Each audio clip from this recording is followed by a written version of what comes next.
आज ही डिपॉजिट कर दीजिए। Thank you thank you. हाँ रोजी वो फ्रंट पेज का लेआउट मिला, जल्दी जल्दी पता करो मिला क्या। फ्री प्रेस की ऐड देना तो तय है, ਤੁਸੀਂ ना डिजाइन फैक्स कर दो। ठीक है सर। ഇന്നലത്തെ കോപ്പി ഉണ്ടല്ലോ അത് വളരെ നന്നായിരുന്നു. പക്ഷെ ഇന്നുണ്ടല്ലോ ചെറിയ ഗോവിന്ദ്, പ്രശ്നമുണ്ട്. ഒരു കാര്യം ചെയ്യൂ. കോഫി പറ്റാ. ഒന്ന് കറക്റ്റ് ചെയ്ത് തരാൻ കഴിയുമോ? ശരി, പെട്ടെന്ന് വേണം കേട്ടോ. ശരി ശരി. ये लीजिए देश पांडे, शाम को 7 बजे टाउन हॉल में शोक सभा रखिए। अपना आदमी मरता है और हम खड़े होकर 2 मिनट के लिए श्रद्धांजलि दे देते हैं। शर्म आनी चाहिए। उल्टा हमें 2 मिनट के लिए भी शांत नहीं बैठना चाहिए। धीरे से बोलना ठाकरे। नसीब अच्छा है ऑफिस में हम दोनों छोड़कर कोई मराठी नहीं है। अरे नसीब नहीं, बदनसीबी है हमारी। साहब तो फिर आ गया, साहब ने बुलाया।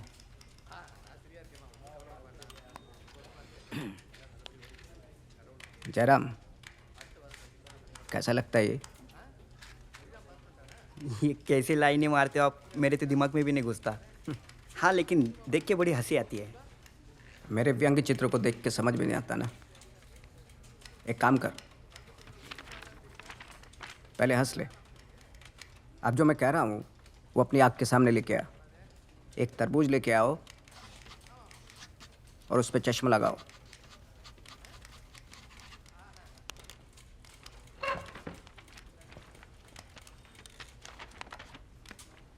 अब सोचिए कौन है। बैठिए मिस्टर ठाकरे, बैठिए ना।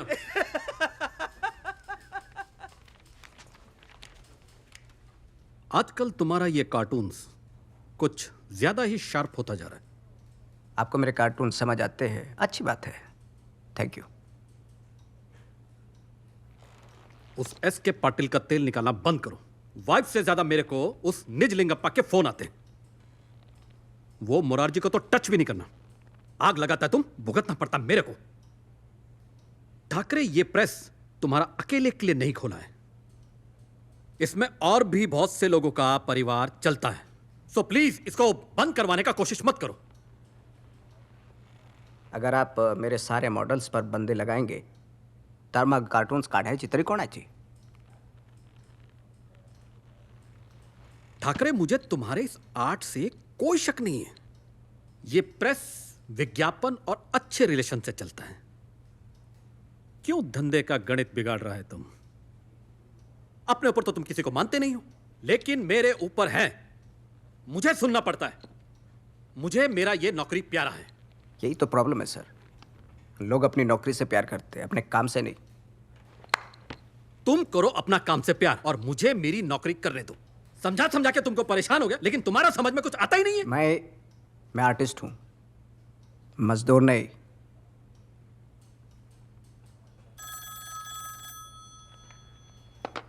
Hello, yes sir. हाँ हाँ सर, यस सर, हो जाएगा हो जाएगा। जी सर, यस सर, जी sir, yes sir. Oh good day sir, good day. Thackeray, Thackeray, at least listen to me.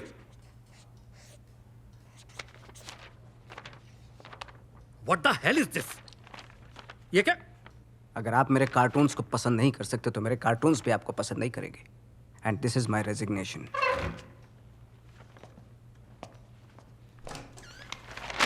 Get out. Mister Thackeray, madam ने बुलाया आपको।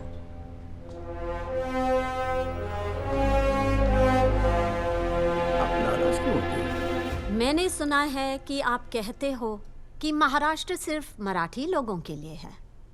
मैं देश की एकता और अखंडता में विश्वास करता हूँ। तो लोगों के मन में आपके लिए इतना डर क्यों है? ये सब न्यूज़पेपर्स का प्रोपेगेंडा है।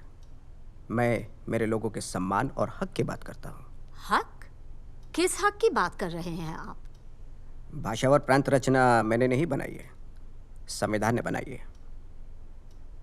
और जब यही इसी राज्य की बुनियाद है तो हमारे लोगों को सम्मान से जीने का अधिकार है, मगर ऐसा हुआ नहीं। तो मुझे ये मैडम जब तक ये मीटिंग खत्म नहीं होती तब तक किसी को अंदर मत भेजना। Okay madam. हाँ, आप कह रहे थे? मैंने कभी भी राष्ट्र विरोधी वक्तव्य नहीं किया। महाराष्ट्र सिर्फ मराठी लोगों के लिए है ऐसा स्टेटमेंट मेरे किसी लेख, कार्टून या भाषण में दिखाई दिया तो मैं खुद ही अपने संगठन को बंद कर दूंगा। जो भी महाराष्ट्र में सालों से रहते आ रहे हैं मैं उन्हें मराठी ही मानता हूँ। जैसे पंजाब में रहने वाला पंजाबी, बंगाल में बंगाली, अगर वही उसका जन्म स्थान है तो उसे उसके राज्य में नौकरी या शिक्षा में पहली प्राथमिकता मिलनी ही चाहिए। बस मैं जब भी कहता हूँ कि जय हिंद जय महाराष्ट्र तो जय हिंद पहले कहता हूँ, जय महाराष्ट्र बाद में, क्योंकि मेरे लिए मेरा देश पहले है, राज्य बाद में। रुकिए सर।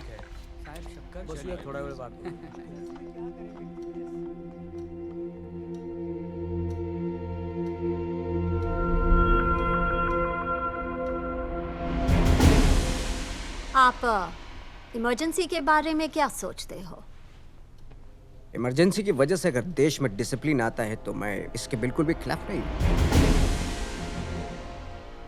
मेरे लोगों को आपके बारे में बहुत सारी गलत जानकारी थी शायद, इसलिए गलत फहमियां भी थी। खैर, कोई बात नहीं। मेरे प्रस्ताव के बारे में सोचिए जरूर। My state my people, they need me. फिर भी आपका धन्यवाद। जय हिंद। जय हिंद, जय महाराष्ट्र। नौजवानों को भड़काना, उनसे दंगा करवाना, यही इनका तरीका थोड़ा आवाज रहा। कम हो सकता है? क्या? थोड़ा आवाज कम हो सकता है? पैन का। Order order order. इस फैन को बंद करो।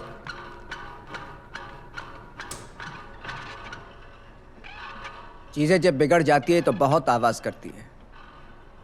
कितनी उम्र है आपकी? ये क्या बेतुका सवाल नहीं, है? नहीं, फिर भी बताइए, उम्र क्या है आपकी? 35 साल। 35 साल। 35 साल की उम्र में आप एडवोकेट बने, सीबीआई की तरफ से मुकदमा लड़ रहे हैं, अच्छी बात है। ये आज आप इसलिए खड़े हैं क्योंकि आपकी शिक्षा अच्छी हुई है।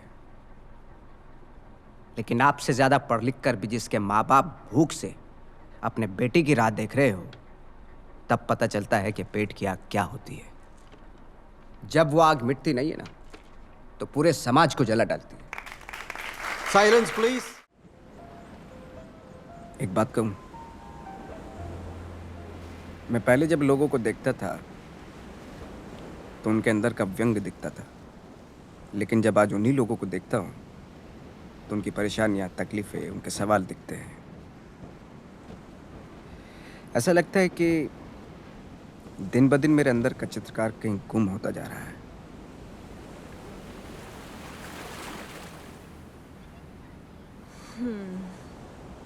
उसी कार्टूनिस्ट के साथ साथ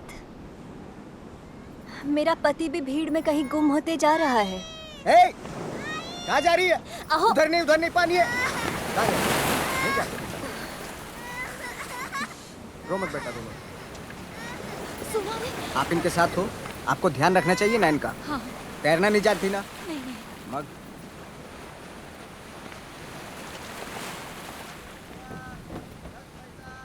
पिंटिया, साहेब। गाड़ी निकाल। ये का है? काय हवे बाळा? ऑटोग्राफ चाहिए था। किसका? इनका? नहीं सर, आपका।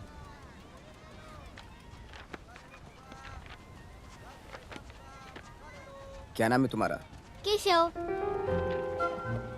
ये तो मेरा बाप निकला। कौन से स्कूल में पढ़ते हो? ज्ञानेश्वर विद्या मंदिर, और कक्षा? चौथी। मेरा नाम जानते हो? हाँ, क्या है? टाइगर।